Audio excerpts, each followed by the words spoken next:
Winter in the Okanagan. The skies are gray most days, and most of us are feeling a little down. Could be we're suffering from seasonal affective disorder. The seasonal affective disorder is where somebody expresses depressive-like symptoms, but only in the wintertime. Usually the most common are cravings for sugar and sweets, really hard time getting up in the morning and just really desire a lot of sleep.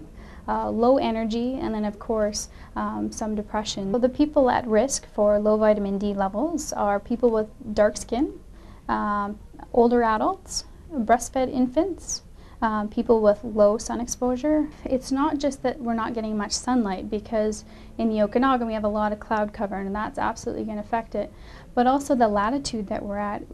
We actually need a UV index to hit about a 3 before we're going to be able to produce sufficient amount of vitamin D. Basically, we need to find some ways to get sunlight with a sufficient amount of UV index, or we need to supplement with our vitamin D. Supplementation actually becomes really, really important. You can take liquid form, there's capsules, they're actually very inexpensive. You can get supplementation in D2 and D3.